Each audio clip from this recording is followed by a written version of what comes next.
21वीं अखिल भारतीय सद्भावना व्याख्यान माला के इस चौथे दिवस में आप सभी का हृदय से स्वागत है। यह व्याख्यान माला समाज में सद्भाव, समरसता और संवेदनशील चिंतन को आगे बढ़ाने का एक सशक्त माध्यम है। आज हम सभी इस विचारमय यात्रा के चौथे पड़ाव पर एकत्रित हुए हैं। सभागृह में उपस्थित सभी दर्शकों का, ऑनलाइन माध्यम से जुड़े सभी प्रतिभागियों का और रेडियो दस्तक 90.8 एफएम से इस व्याख्यान माला को सुन रहे सभी श्रोताओं का भी हार्दिक स्वागत है। आज की प्रमुख वक्ता हैं वरिष्ठ शिक्षाविद एवं निदेशक, महात्मा गांधी स्टडी सेंटर, अंबा जोगाई, महाराष्ट्र, माननीय श्रीमती शैलजा बारुरे जी। सद्भावना व्याख्यान माला में आपका बहुत बहुत स्वागत एवं अभिनंदन। आज के सत्र की अध्यक्षता कर रही हैं वरिष्ठ शिक्षाविद डॉक्टर अंबेडकर पीठ, सम्राट विक्रमादित्य विश्वविद्यालय उज्जैन, माननीय डॉक्टर निवेदिता वर्मा जी। आप दोनों विदुषी व्यक्तित्वों का समिति की ओर से हार्दिक स्वागत एवं अभिनंदन। आज का विषय है महात्मा गांधी और मानवतावाद। तो आइए आरंभ करते हैं आज की व्याख्यान माला का यह महत्वपूर्ण सत्र। शुभं कुरुध्वं कल्याणं आरोग्यं धनसम्पदं शत्रुबुद्धिविनाशाय दीपज्योतिर्नमोऽस्तुते दीपज्योतिर्नमोऽस्तुते। आज की प्रमुख वक्ता महात्मा गांधी स्टडी सेंटर, अंबा जोगाई की निदेशक श्रीमती शैलजा बारुरे जी एक ऐसी प्रेरक शिक्षाविद हैं जिनके नेतृत्व में गांधीवादी विचारों के अध्ययन और प्रचार प्रसार को नया आयाम प्राप्त हुआ है।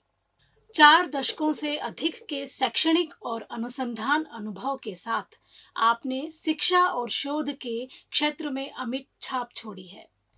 आपके निर्देशन में अनेक शोधार्थियों ने पीएचडी उपाधियों को पूर्ण किया और आपकी कई शोध पत्रिकाएं राष्ट्रीय एवं अंतर्राष्ट्रीय स्तर पर प्रकाशित हुई हैं।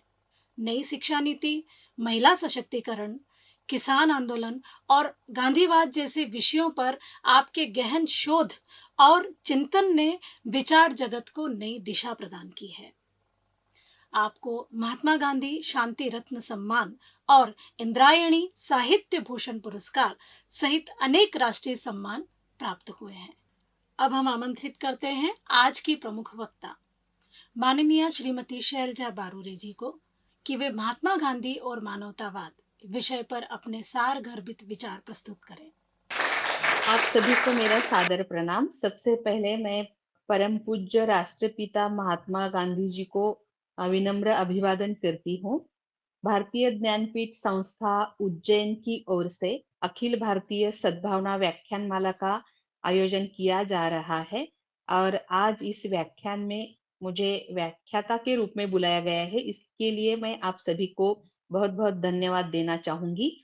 इस कार्यक्रम की अध्यक्षता करने वाली सम्माननीय डॉक्टर निवेदिता वर्मा, जो निदेशक है डॉक्टर अंबेडकर पीठ की सम्राट विक्रमादित्य विश्वविद्यालय उज्जैन की, यह जो बहुत ही जानी मानी हस्ती आज मेरे व्याख्यान के लिए अध्यक्ष के रूप में आई है, उनको भी मैं विनम्र नमस्कार करना चाहूंगी और सभी का हार्दिक स्वागत करते हुए मैं अपना मंतव्य आपके सामने रख रही हूँ। हम आज आधुनिक युग में जब विश्व स्तर पर मानवतावाद की चर्चा करते हैं तो इनमें विश्वास रखने वाले विचारक या समाज सुधारकों में जब हम गांधी जी का नाम ढूंढना चाहेंगे तो गांधी जी का नाम सबसे पहले आएगा, क्योंकि महात्मा गांधी जी ने पूरे विश्व को सत्य, अहिंसा, सत्याग्रह, नई तालीम के माध्यम से नैतिक शिक्षा, ग्राम स्वावलंबन, राम राज्य,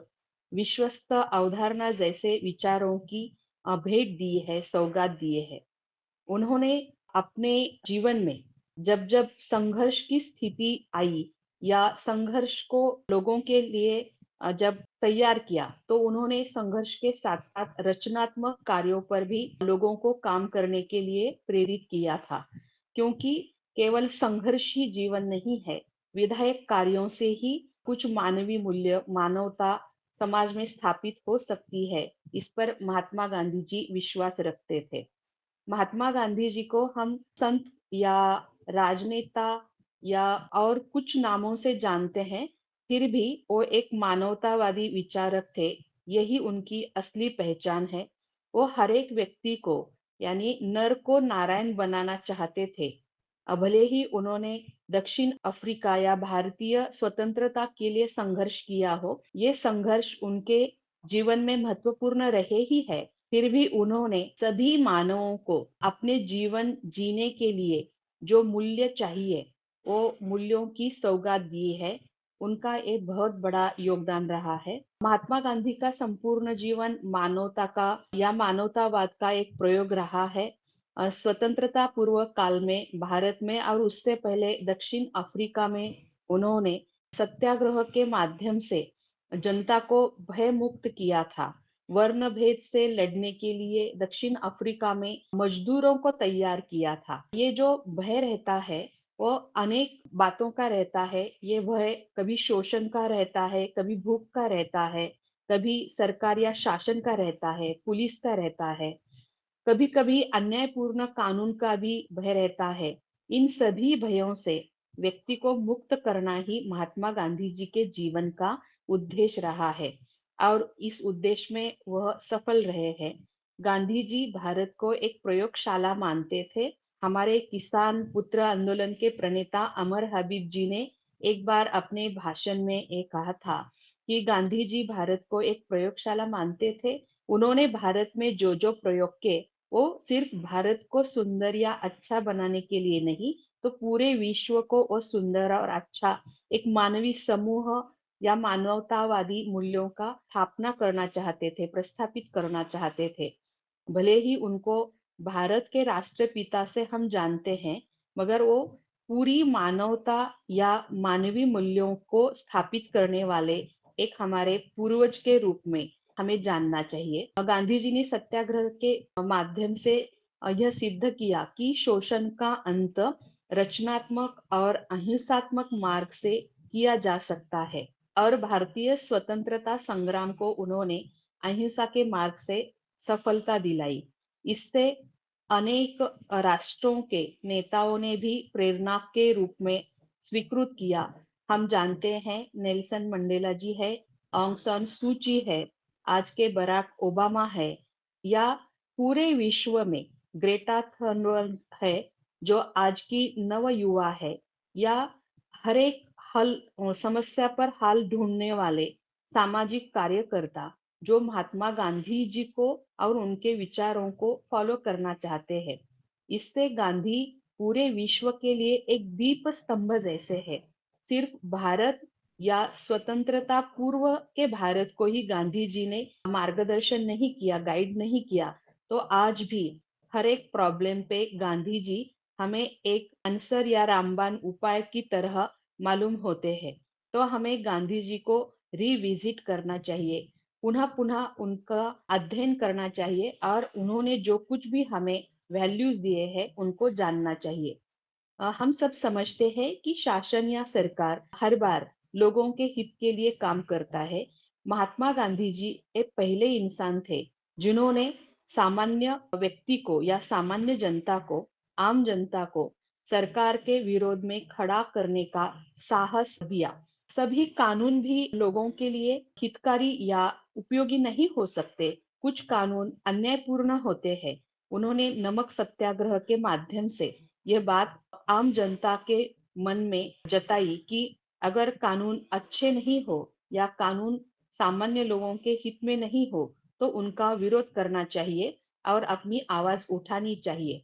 इससे क्या हुआ कि स्वतंत्रता पूर्व भारत में जो आम जनता थी उन्हें ये लगता था राजनीति या सरकारें या पॉलिटिकल पार्टीज या जो भी कुछ आंदोलन चल रहे थे ये कुछ मिडिल क्लास लोगों की ही ये जिम्मेदारी है।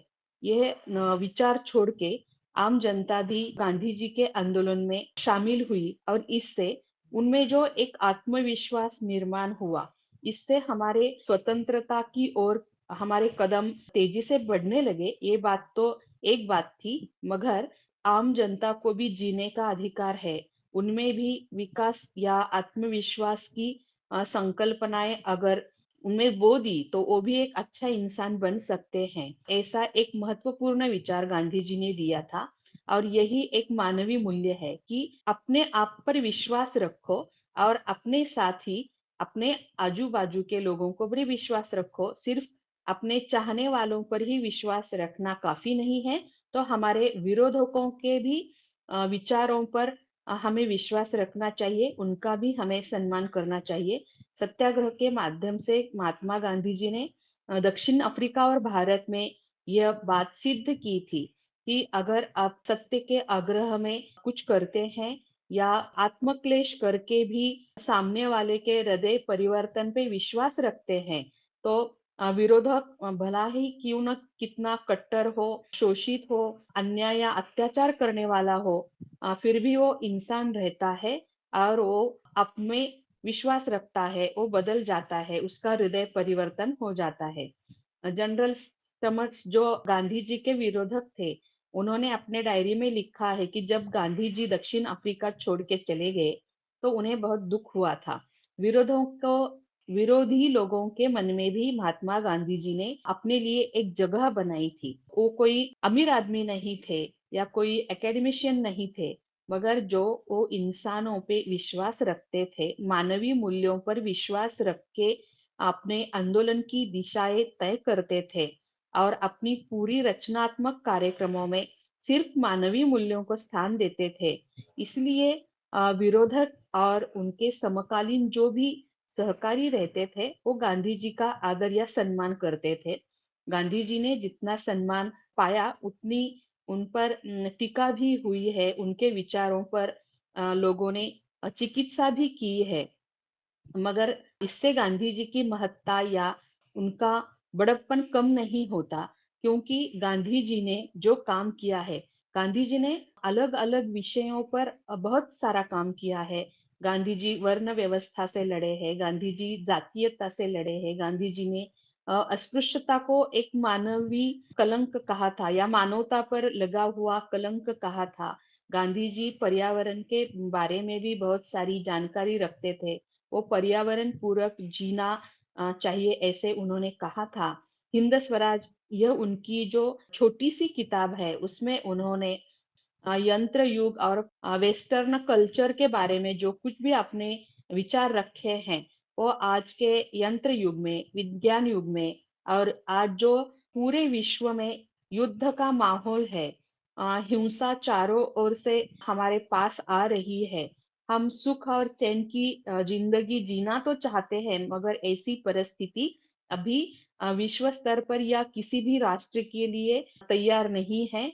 हम कुछ अस्वस्थ से है, क्योंकि हमें आज तक सिर्फ यह सिखाया गया है कि संघर्ष करना ही हमारा जीवन का उद्देश्य होना चाहिए। स्पर्धा यानी कि किसी से कंपटीशन करना या किसी पर कंट्रोल रखना या किसी के साथ रहकर भी उसके साथ कुछ छल कपट करना या राजनीति करना, इन्हीं मूल्यों को, यह नकारात्मक मूल्य है, फिर भी चाणक्य नीति जैसे हमारे कुछ विचारकों ने ऐसे विचार भारतीय लोगों में और पूरे विश्व में मैक्वेली जैसे लोगों ने ये विचार दिए हैं।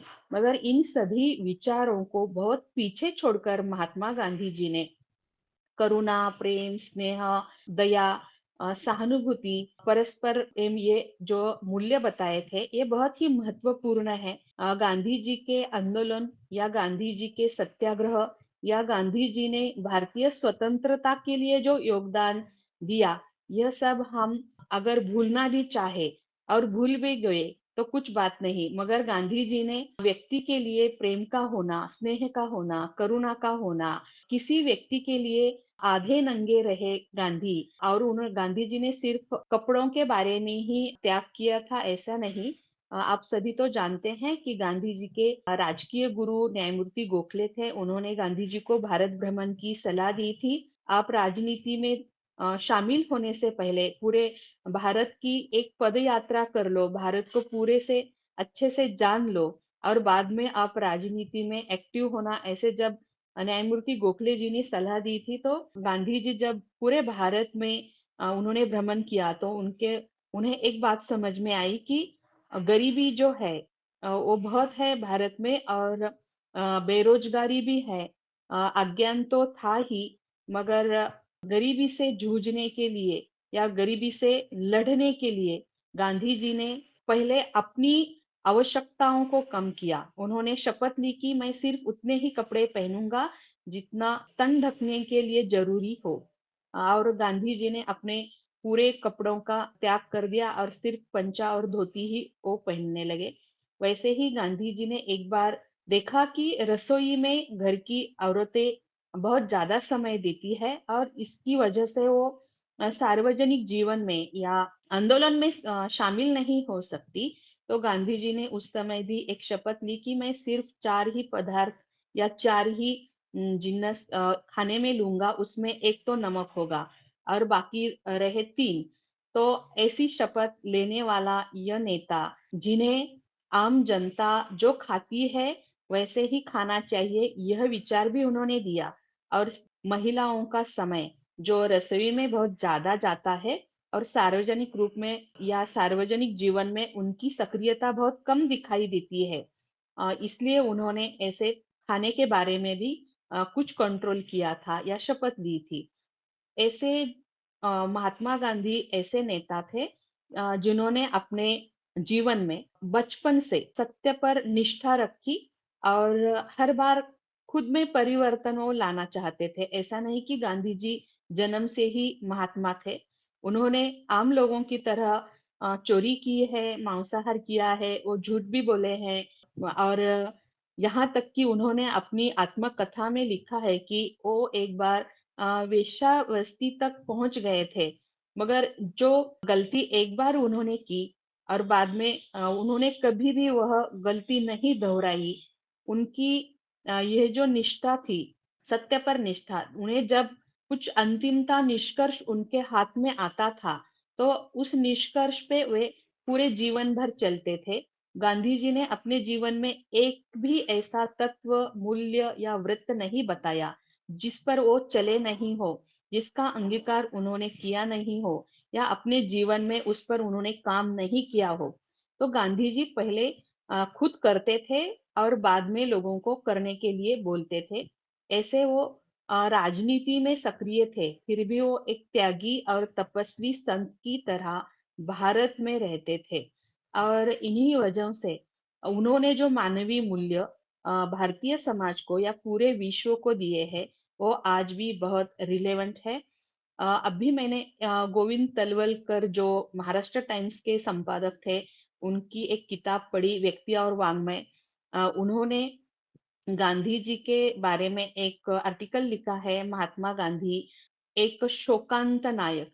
ऐसे नहीं है कि गांधी जी ने जो प्रयोग किए वो सभी सफल रहे या गांधी जी के विचारों से तब भी कांग्रेस या आज भी भारत चलता है, ऐसा नहीं है। हम ऐसे लोग हैं जो सकस है, जो हमारे जीवन के लिए अच्छा है, जिस पर हमें चलना चाहिए, जो हमें दिशा दर्शक है, जो हमारे जीवन में प्रकाश ला सकता है, उन सबको पीछे छोड़कर आज हम फिर से जाति, धर्म, हिंसा, वर्चस्ववाद, दंगल, इस भीषण प्रश्नों में या समस्याओं में उलझे हुए हैं। तो गोविंद तलवलकर जी ने 2 उदाहरण इस किताब में दिए हैं कि गांधी जी का आश्रम ही गांधी जी के सपनों का भारत था। गांधी जी ने अपनी एक किताब भी लिखी है, मेरे सपनों का भारत, जिसमें उन्होंने कुछ कल्पनाएं उसमें रखी हुई है कि वो पूरे भारत में समता चाहते थे। जब तक सामाजिक आर्थिक समता नहीं आ जाती, यानी कि हमारे यहाँ जो सामाजिक असमानताएं हैं, आर्थिक असमानताएं हैं, राजनीतिक असमानताएं हैं, जब तक वो पूरी तरह मिट नहीं जाती, तब तक हम एक समताधिष्ठित समाज का निर्माण नहीं कर सकते।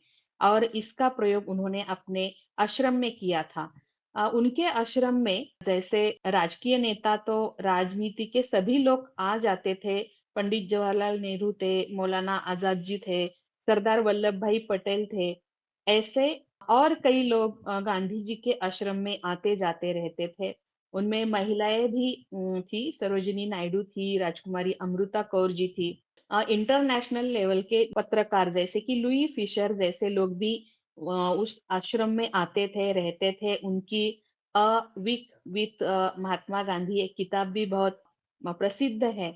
ऐसे कई लोग जिनका आना जाना रहता था, उन्हें वहां पर मुक्त प्रवेश था, मगर राजकुमारी अमृता कौर और पंडित जवाहरलाल नेहरू इस बात पर असहमति जताते थे कि गांधी जी के आश्रम में कुछ चंचल, अधूरे, दुर्बल, विकलांग भी रहते थे।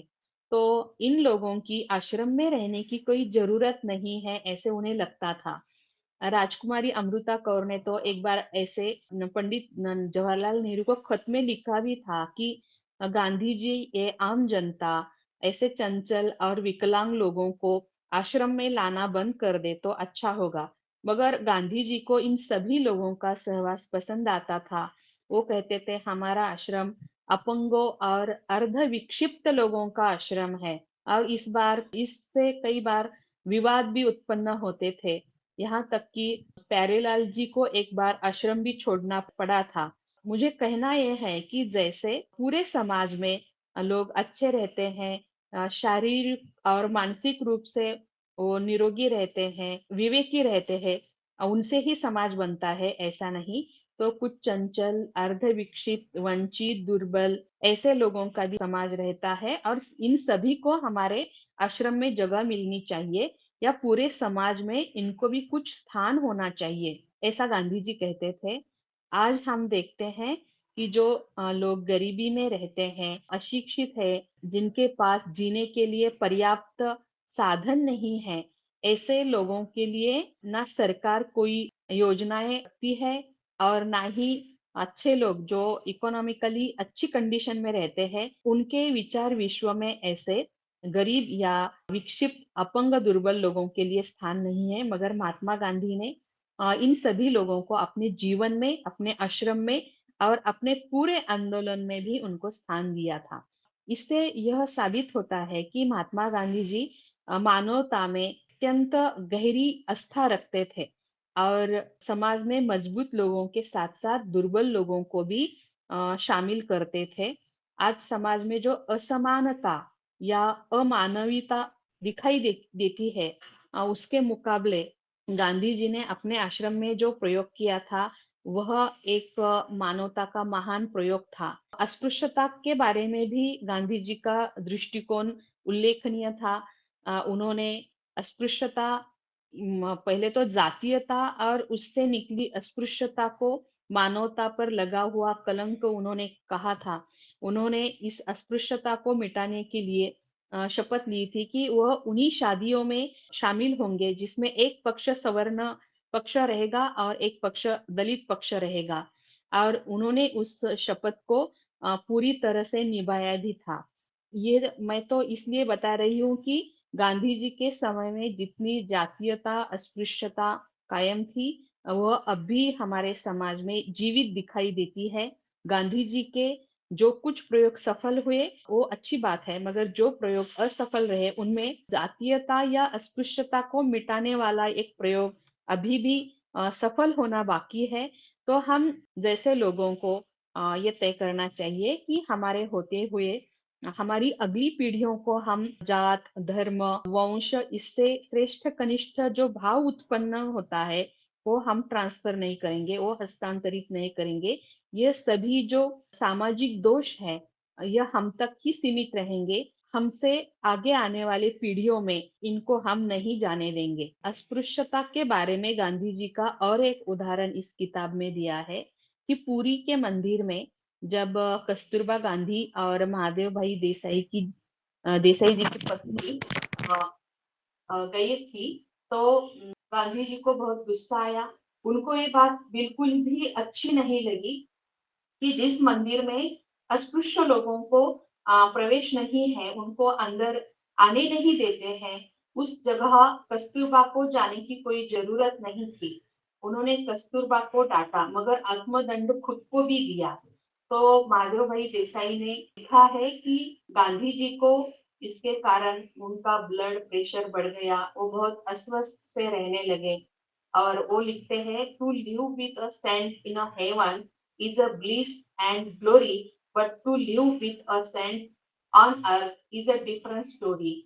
गांधी जी सार्वजनिक जीवन में बहुत बार कहते थे कि वो एक सनातन हिंदू है, मगर गांधी जी किसी भी मंदिर में नहीं गए, कभी भी उन्होंने पूजा या कर्मकांड नहीं किया। इससे यह साबित होता था कि धर्म हमारे आचरण में होना चाहिए, न कि सिर्फ कर्म कांडों में। मगर आज की स्थिति में हम देखते हैं कि धर्म सिर्फ कर्मकांड, उत्सव और धार्मिक उन्मादों में हमें दिखाई देता है। इससे और धर्म के लोगों को हम हानि पहुंचाते हैं, पर्यावरण को हानि पहुंचाते हैं। हमारा जो एक समाज है जो शांतिपूर्ण सहजीवन पर विश्वास रखता है, इस निष्ठा को हम हानि पहुंचाते जा रहे हैं सिर्फ धर्म के नाम पर। तो गांधी जी ने धर्म को भी अस्पृश्यता मिटाने के लिए इसका उपयोग किया था, लोगों को इकट्ठा करने के लिए और लोगों में अच्छा परिवर्तन लाने के लिए गांधी जी ने धर्म का उपयोग किया था। आज के जो सभी प्रश्न हैं या आज हम जिन समस्याओं को हल करना चाहते हैं, इन सभी का मूल है उपभोगवाद। गांधी जी ने हिंद स्वराज में इस बारे में लिखा तो है, फिर भी आज भी इस पर चर्चा होना अनिवार्य या आवश्यक इसलिए है कि आज हम जो शारीरिक या मानसिक समस्याओं के बलि बन गए हैं, अकाली मृत्यु आता है या दुर्घटनाएं घटती है, हमारे समाज में आज भी बहुत सारी असमानताएं बढ़ रही है। इसका कारण है कुछ लोगों के पास क्या खाऊं ऐसे प्रश्न है और कुछ लोगों के पास क्या क्या खाऊं ऐसे प्रश्न है। तो एक तरफ बहुत अमीर लोग हैं, दूसरी तरफ बहुत गरीब लोग हैं। एक तरफ बड़े मेट्रो सिटी में रहने वाले शिक्षित जो संगणक चलाने वाले लोग हैं, दूसरी तरफ देहातों में रहने वाले जो आज भी शिक्षा से वंचित अनपढ़ या गरीब लोग हैं। तो ऐसे हाल में हम भारत को राष्ट्र नहीं बना सकते या शांतिपूर्ण सहजीवन इम्पॉसिबल है। तो हमें क्या करना चाहिए? तो मैंने एक कृति कार्यक्रम भी तय किया हुआ है, जो आपके सामने मैं रखना चाहूंगी। भारतीय समाज प्राचीन काल से सहिष्णु रहा है, मगर राजनेताओं ने हमें असहिष्णु बनाया है। गांधी जी के रूप में हमें सहिष्णुता का एक बहुत बड़ी विरासत हमें गांधी जी के रूप में मिली है। गांधी जी बहुत सहिष्णु थे। नोआखली का मैं बताना चाहूंगी कि जब पूरा देश स्वतंत्रता संग्राम का उत्सव मना रहा था, तब महात्मा गांधी नोआखली में जाकर अल्पसंख्यक हिंदुओं के आंसू पोंछ रहे थे, उनमें जीने के लिए आत्मविश्वास दे रहे थे और लोगों को हिंदू मुस्लिम जो हिंसा या दंगे भड़के हुए थे, उन्हें शांत करने में लगे हुए थे। जबकि पंजाब में ऐसे दंगे मिटाने के लिए कई हजार सैनिकों की पलटन वहां पर मौजूद थी, मगर नोआखली में सिर्फ महात्मा गांधी की अकेले की ही एक पलटन थी जिन्होंने वहां पर शांति प्रस्थापित करनी चाहिए और उन्होंने अपने वृद्धत्व या अपनी प्राकृतिक अस्वस्थता रहने के बाद भी 4 महीने तक महात्मा गांधी नोआखली में वास्तव्य के लिए रहे थे।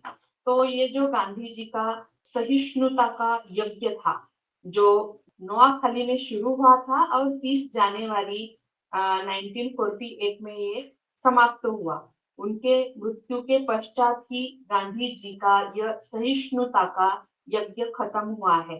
तो हमें गांधी जी के इस त्याग को हर रोज ध्यान में रखना चाहिए और ये जानना चाहिए कि राजनीति साधन है, साध्य नहीं है। भले ही राजनेता या समाज के कुछ लोग हमें हिंदू मुस्लिम ऐसी संकुचित अस्मिताओं में विभाजित करना चाहेंगे, मगर हमारा ये फर्ज है कि हम इसमें विभाजित ना हो और सार्वजनिक जीवन में और सोशल मीडिया पर भी हम ऐसा विभाजन होने से रोके। हमें सामाजिक सहिष्णुता का या धार्मिक सहिष्णुता का जो विरासत मिली है उसका हम ध्यान रखना चाहिए। जातिवाद और उससे उत्पन्न अमानवीय प्रथाएं आज भी समाज में मौजूद है, तो उन्हें समाप्त करना ही वास्तविक आधुनिकता है। तो हमें intercaste marriages, inter religious marriages, ऐसे मानवीय विवाहों में निष्ठा रखनी चाहिए और उसके लिए प्रोत्साहित करना चाहिए। हमारी बहुत सारी समस्याएं सिर्फ जाति और धर्म के कारण ही है। आज की जो भी भारत की हिंसा है या पूरे विश्व में डेमोक्रेटिक वैल्यूज में जो गिरावट आ रही है, उसके कारण भेदभाव ही है। तो हमें मनुष्य होने के कारण सभी भेदभावों पर काम करना चाहिए और ये भेदभाव कैसे समाप्त किए जा सकते हैं, इसके लिए हमें कुछ सोचना चाहिए, उसके लिए कुछ कृति भी करना चाहिए। आधुनिक समस्याओं का एक मूल कारण उपभोगवाद भी है, इसलिए हमें संयमी जीवन शैली अपनानी चाहिए। स्त्री पुरुष असमानता हो या अमीर गरीब असमानता हो, ऐसी सभी असमानताओं को मिटाने के लिए हमें आगे आना चाहिए। मानवता ही अंतिम लक्ष्य है। गांधी जी ने तो उसे बहुत ही उच्च आदर्श माना था। हमें गांधी जी के जीवन चरित्र से ऐसे अनेक प्रसंग या ऐसी अनेक घटनाएं सामने आती है। हर बार गांधी जी ने सिर्फ मानवता को प्राधान्य दिया था। मानवता स्थापित करने के लिए कई बार उन्होंने व्यक्तिगत इच्छा आकांक्षाओं का भी त्याग किया था। जब तक आप पूरे समाज को अच्छे से जीने के लिए प्रेरित नहीं करते या पर्याप्त साधन उनके पास न हो, तो आप अकेले अच्छे से अपना जीवन यापन नहीं कर सकते, अच्छे से आप जी नहीं सकते या सुख आनंद ले नहीं सकते। तो हमारी ये जिम्मेदारी बनती है कि हमारे साथ पूरे समाज में भी शांति, करुणा, स्नेह बनाए रखे, सभी साधनों का समान रूप से वितरण हो। और सिर्फ महात्मा गांधी जी ने ही नहीं, एम.एन. रॉय, मूर ने भी ऐसे मानवीय मूल्यों की प्रस्थापना करने के लिए कुछ सिद्धांत हमारे सामने प्रस्तुत किए हैं। मगर महात्मा गांधी जी के ये सभी सिद्धांत जो है, वो सिद्धांत उन्होंने अपने जीवन में पूरे उनका आचरण किया है, वो प्रत्यक्ष रूप से उन्होंने जिए हैं। एकादश वृत्तों का भी उल्लेख करना जरूरी है। अस्तेय, अपरिग्रह, ब्रह्मचर्य, ये जो एकादश व्रतों के कुछ मूल्य थे कि हमें इंद्रियों पर निग्रह रखना चाहिए। सिर्फ इंद्रियों से आनंद लेना या सुख की कल्पना करना यह अमानवीय बात है। कुछ वेदना या दुख भी श्रेष्ठ होते हैं। त्याग सबसे अच्छा मूल्य है। तो हमारे पास जो कुछ भी है, हम अपने साथ उसका उपयोग औरों के लिए करते हैं या हमारे संपत्ति, समय, श्रमों का कुछ, इसका भी कुछ उपयोग औरों के लिए अगर हम करें, तो इस समाज में शांतता और सुव्यवस्था बन सकती है। कुछ मानवीय मूल्य, ह्यूमन वैल्यूज यहाँ पर हम निर्माण कर सकते हैं। सबसे पहले तो भूख और भय से मुक्ति होनी चाहिए, शोषण से मुक्ति होनी चाहिए, सभी भेदभावों से मुक्ति होनी चाहिए। हमें इंसानों के साथ साथ प्रकृति का भी ख्याल रखना चाहिए और इसके सभी यह सब करने के लिए हमें अपने अति उपभोगवाद पर कंट्रोल रखना चाहिए। तभी हम मानवीय मूल्यों का प्रयोग या मानवीय मूल्यों की स्थापना समाज में कर सकते हैं। महात्मा गांधी ने अपने पूरे जीवन में ये सब किया था, इसलिए गांधी जी को एक मानवतावादी विचारक के रूप में जाना जाता है। वैसे तो महात्मा गौतम बुद्ध, महात्मा कबीर, संत ज्ञानेश्वर, संत तुकोबा राय, इनके नामों में भी गांधी जी का नाम आता है। और पूरे विश्व के लिए जिन राजनीति नेताओं ने काम किया है, उनमें भी गांधी का नाम आता है। ऐसा जीवन में कोई क्षेत्र नहीं है कि जिसमें गांधी जी का कुछ योगदान न रहा हो। गांधी जी सिर्फ इंसानों के लिए नहीं, तो हमारी पृथ्वी के लिए, सृष्टि के लिए, प्रकृति के लिए भी सोचते थे। ऐसा यह महान व्यक्ति हमारे बीच रहे थे। वो आज वो जीवित नहीं है, मगर अपने विचारों से, कार्यों से उन्होंने भारत में और पूरे विश्व में जो आंदोलन किए, दक्षिण अफ्रीका का जो सत्याग्रह आंदोलन था जिससे वर्णभेद मिट गया था, तो आंदोलन के रूप में हमें वो जीवित है। और उन्होंने जो हमें नैतिक शिक्षा दी है, स्वावलंबन का मार्ग दिखाया है और उनकी जो निष्ठा थी सत्य, उनका मानना था कि राम राज्य के लिए सत्य की आवश्यकता है और उसके लिए अहिंसा का ही मार्ग एकमेव मार्ग है जिसके पथ पर हम चल के सत्य या राम राज्य की स्थापना कर सकते हैं। राम ये कोई धार्मिक पुरुष का नाम नहीं है जिसमें सत्ता का कोई उम्मीदवार नहीं है, तो उसे हम राम राज्य कहते हैं।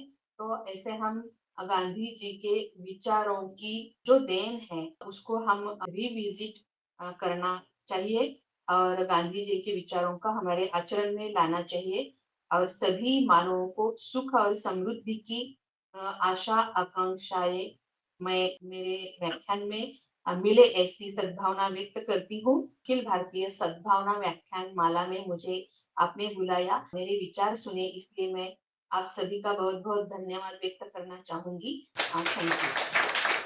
बहुत बहुत धन्यवाद। आपके विचारों ने गांधीवादी मानवतावाद के उस मूल दर्शन को जीवंत कर दिया जिसका आधार सत्य, अहिंसा और करुणा है। अब आमंत्रित हैं आज के सत्र की अध्यक्ष, वरिष्ठ शिक्षाविद, डॉक्टर अंबेडकर पीठ, सम्राट विक्रमादित्य विश्वविद्यालय, उज्जैन, माननीय डॉक्टर निवेदिता वर्मा जी। आप गांधी दर्शन की गहन अध्येता, संवेदनशील शिक्षाविद और विचारशील वक्ता हैं। आपने अनेक राष्ट्रीय संगोष्ठियों और सेमिनारों में गांधीवादी चिंतन और समकालीन समाज विषय पर अपने मर्मस्पर्शी विचार प्रस्तुत किए हैं। अब अनुरोध है कि आप अपने अध्यक्षीय उद्बोधन से इस सत्र को नई दिशा और गहराई प्रदान करें। सादर नमस्कार। परम श्रद्धेय बड़े दादाजी कर्मयोगी कुलश्रेष्ठ जी को सर्वप्रथम सादर श्रद्धा सुमन अर्पित, जिनके गांधी जीवन, विचार, व्यवहार, प्रेरणा, जीवटता ने एक आकंठ डूबी भौतिकवादी युग में गांधी को जीवित रखा। अखिल भारतीय सद्भावना व्याख्यान माला के सम्मानीय आयोजकों को भी हार्दिक साधुवाद कि पिछले 6 दशकों से बड़ी निष्ठा पूर्वक गांधी परंपरा का निर्बाध आयोजन हो रहा है, और आभार भी कि आपने अपने संयुक्त परिवार में मुझे जोड़ा। उज्जैन की प्रतिष्ठित संस्कारी शिक्षक, शैक्षणिक एवं सामाजिक संस्थान भारतीय ज्ञानपीठ से मैं 17 वर्षों से प्रत्यक्ष और अप्रत्यक्ष रूप से सहभागी रही हूँ। अखिल भारतीय सद्भावना व्याख्यान माला विगत 23 वर्षों से निरंतर गांधी संस्कार, सामाजिक चेतना को स्थापित करने में सतत सार्थक प्रयासरत है। व्याख्यान माला बड़े दादाजी कर्म पुरुष कुलश्रेष्ठ जी के लिए सिर्फ आयोजन नहीं था, वरन गांधी विचारों की अनंत यात्रा रही।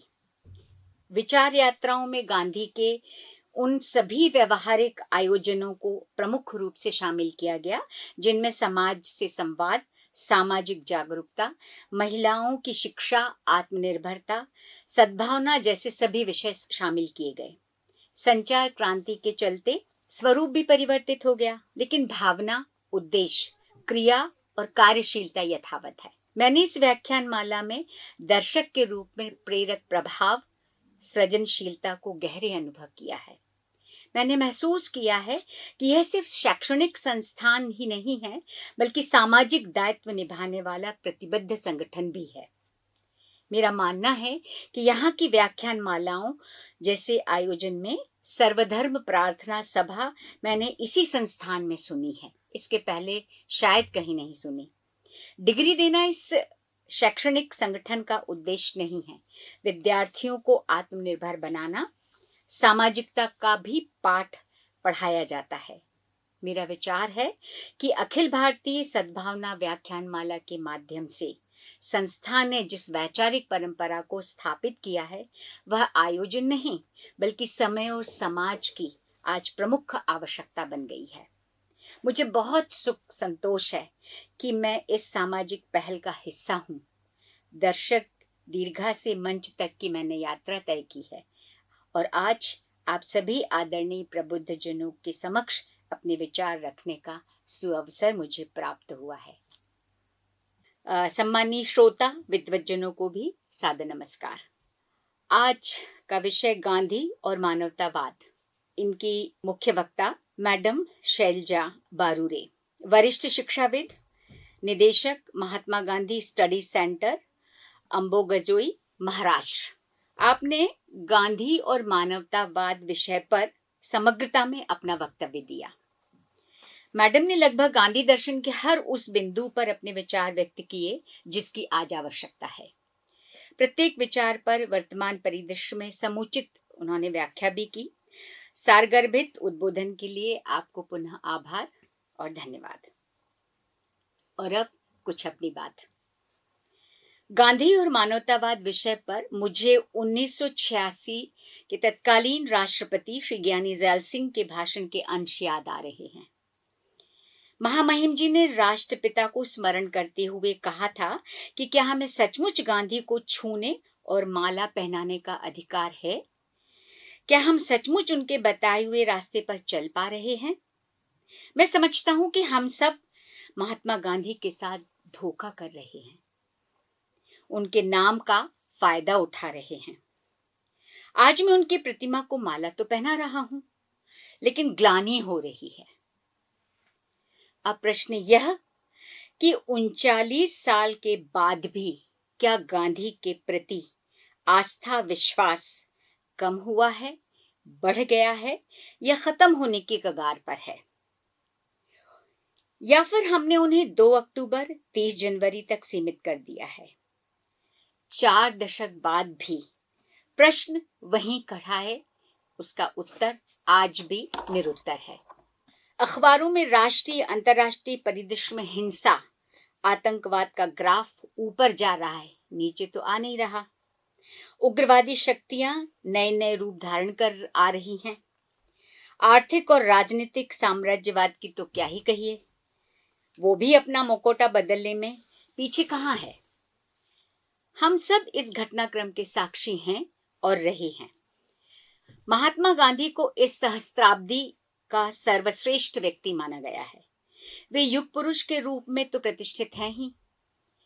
गांधी जी की प्रेरणा का स्रोत सदा भागवत गीता रही है। वे जब भी निराश होते, चिंतित होते, दुविधा में होते, तो वे गीता का पारायण करते, जो उन्हें नई प्रेरणा देती और उनका मार्ग प्रशस्त करती। गांधी जी को गीता मार्गदर्शन देती है। वर्तमान विश्व परिदृश्य की अस्थिरता, आशंकाएं, दुविधा और चिंता से गांधी का मानवतावादी दृष्टिकोण ही हमें उबारेगा। आज विश्व को गांधीवादी गीता ही आशंकाओं, निराशाओं से मुक्ति दिला सकती है। सारे संसार में बाजारवाद हावी है, गला काट प्रतिस्पर्धा चल रही है, मानवीय नैतिक मूल भोगवाद ढक रहा है। पश्चिमी संस्कृति ने संपूर्ण भारतीय संस्कृति, सभ्यता, परंपराओं को गले गले कर दिया है। विकास और आधुनिकता के मूल्य बदल गए हैं। ऐसा नहीं है कि गांधी का मानवतावाद नहीं है, है और सर्वत्र है, लेकिन जो मानवीय संवेदना और प्रतिबद्धता गांधी के मानवतावाद का मूल आधार है, आत्मा है, उनकी गहरी अनुपस्थिति मुझे दिखाई देती है। मेरा तात्पर्य व्यवहारिकता से है, जिसका मुझे अभाव बहुत ज्यादा खल रहा है। गांधी ने हृदय परिवर्तन कर नैतिक जागरण से सामाजिक परिवर्तन का समर्थन किया। उनके अनुसार थोपे गए परिवर्तन स्थायी महत्व के तो कभी नहीं होते और हो भी नहीं सकते, क्योंकि दूरगामी और मूलभूत सामाजिक परिवर्तन के लिए गांधी के सत्याग्रह और अहिंसक तरीकों को ही अपनाना होगा। गांधी के धर्म का स्वरूप सर्वजन हिताय सर्वजन सुखाय है। आज धर्म की परिभाषा भी परिवर्तित हो गई है और स्वरूप तो बदल ही गया है। धर्म जीवन का आधार तो है, लेकिन वह सामाजिक कर्तव्यों के निर्वहन की जगह धर्म का सीमांकन हो गया है। आज धर्म की आत्मा शुद्धि, शुद्ध आचरण, सदाचार, पारस्परिक भाईचार, सौहार्द की जगह व्यवसाय बन गया है। जबकि गांधी के मानवतावादी चिंतन में धर्म समानता, नैतिक आचरण, सद्भावना है जो सामाजिक समरसता की रीढ़ है जिस पर हम खड़े हैं। आज ये उदात्त विचार सिर्फ मुझे भाषण, लेखकों, चर्चा, परिचर्चा तक ही सीमित नजर आ रहे हैं। ये मेरा विचार है। मेरे विचार से आचरण में इनका उपयोग अपेक्षाकृत कम है।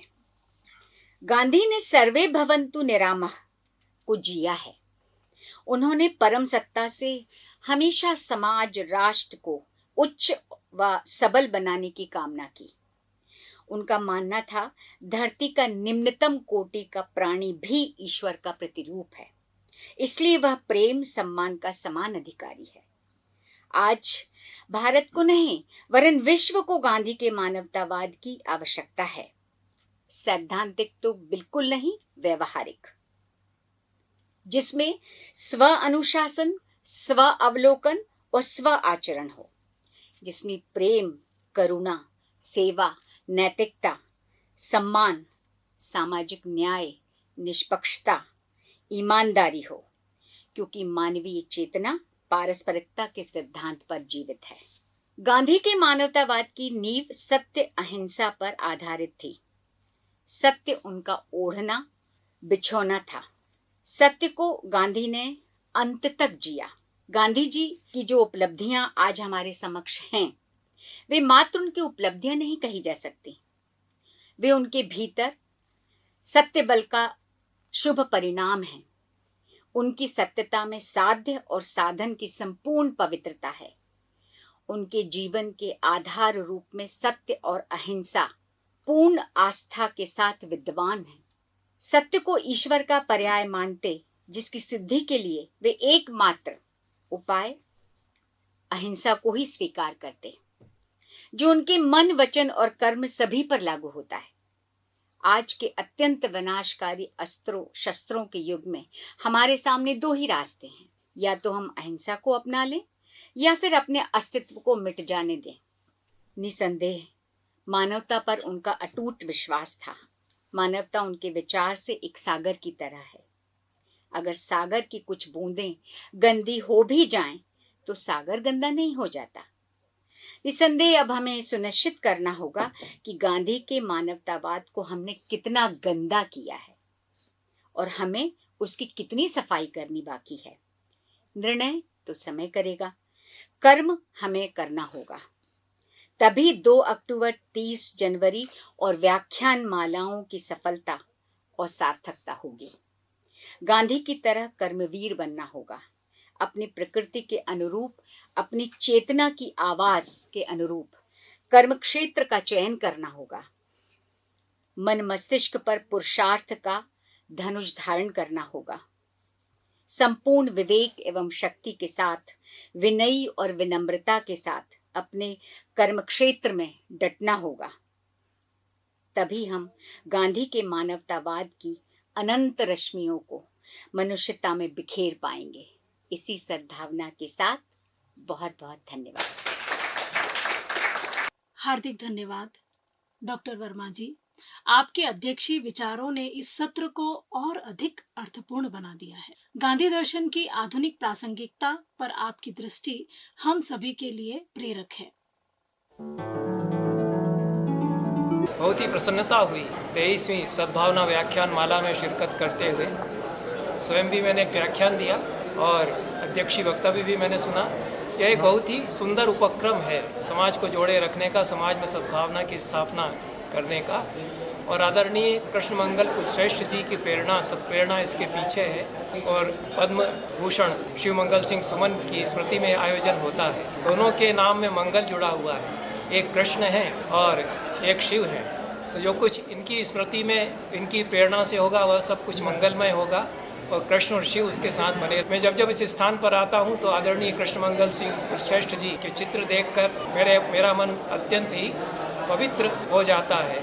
हमारे यहाँ कहा गया है कि महापुरुषों का नाम ग्रहण भी पवित्र करता है चित्त को। उनका दर्शन यदि कर लिया जाए तो फिर कहना ही क्या है। पुण्यानि ही नाम ग्रहणान्यपि महात्मनाम किम पुनर्दर्शनानि। यहाँ आकर के लगता है कि कृष्ण मंगल सिंह कुलश्रेष्ठ जी के साक्षात दर्शन हुए यहाँ के लोग उनकी स्मृति को जिस प्रकार से संजोए हुए हैं, वो जीवित रूप में यहाँ पर जीवंत रूप में विराजमान है ऐसा लगता है। और इस स्थान पर यह इतना अच्छा आयोजन प्रतिवर्ष किया जा रहा है और जिस स्तर के साथ में इसका नियोजन किया जाता है, जितने अच्छे विशेषज्ञों को बुला करके बहुत सुनियोजित ढंग से यह आयोजन किया जाता है, वह अपने आप में अत्यंत ही सराहनीय आयोजन है। मैं बहुत बहुत बधाई देता हूँ आयोजकों को, संस्थान के परिवार को। यह बहुत अच्छा संस्थान है और इसमें आकर के मुझे सदैव बड़ी प्रसन्नता होती रही है। मैं कामना करता हूँ कि आयोजन इसी तरह लगातार चलता रहे। बहुत बहुत धन्यवाद। नमस्कार। सद्भावना व्याख्यान माला श्रद्धेय कुलश्रेष्ठ जी का एक ऐसा प्रकल्प रहा है जिससे देश के प्रदेश के लाखों लोग लाभान्वित हुए हैं। वस्तुतः यह एक विचार यज्ञ है जिसमें देश के कई मूर्धन्य विद्वानों की ज्ञानात्मक आहुतियाँ हमें लाभान्वित करती रही हैं। मैं इस अवसर पर कुलश्रेष्ठ परिवार की ओर से कुलश्रेष्ठ परिवार को बहुत साधुवाद देता हूँ कि उन्होंने इस यज्ञ की शुरुआत कर एक बहुत महत्वपूर्ण कार्य किया है। धन्यवाद। समिति की ओर से हम आज की माननीय वक्ता श्रीमती शैलजा बारुरे जी और सत्र की अध्यक्ष डॉक्टर निवेदिता वर्मा जी दोनों का हृदय से आभार व्यक्त करते हैं। यह सत्र विचार और संवेदना दोनों दृष्टियों से अत्यंत समृद्ध रहा। सभागृह में उपस्थित सभी दर्शकों का ऑनलाइन और रेडियो दस्तक 90.8 FM से जुड़े सभी श्रोताओं का हार्दिक धन्यवाद। आपकी उपस्थिति ही इस व्याख्यान माला की शक्ति है। अब एक झलक कल के सत्र की। कल यानी 21 नवंबर 2025 शुक्रवार 23वीं अखिल भारतीय सद्भावना व्याख्यान माला के 5वें दिवस पर प्रमुख वक्ता होंगे न्यायमूर्ति माननीय श्री अनिल शुक्ला जी, पूर्व अध्यक्ष शुक्ल नियामक समिति छत्तीसगढ़ के, जो विषय प्रस्तुत करेंगे AI युग में सामाजिक सरोकार एवं न्याय के उपादान। और सत्र की अध्यक्षता करेंगे न्यायमूर्ति माननीय श्री गौतम चौरड़िया जी, जो अध्यक्ष राज्य उपभोक्ता सेवा आयोग छत्तीसगढ़। आप सभी से विनम्र अनुरोध है कि कल के सत्र में भी पधारकर इस सद्भाव और चिंतन की सतत यात्रा को और अधिक सार्थक बनाएं।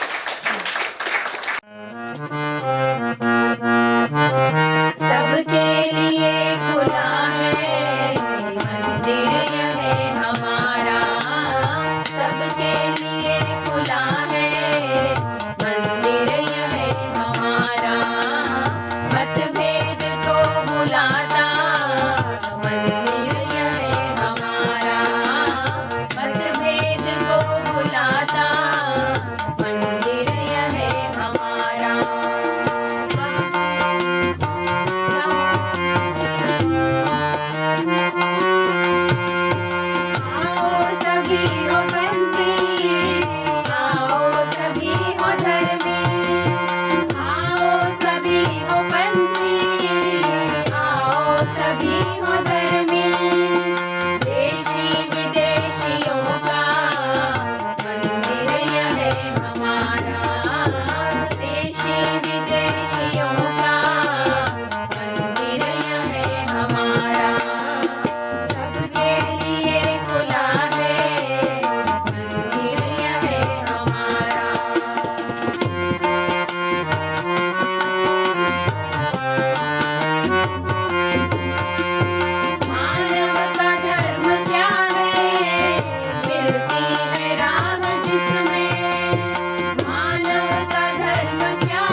हमारा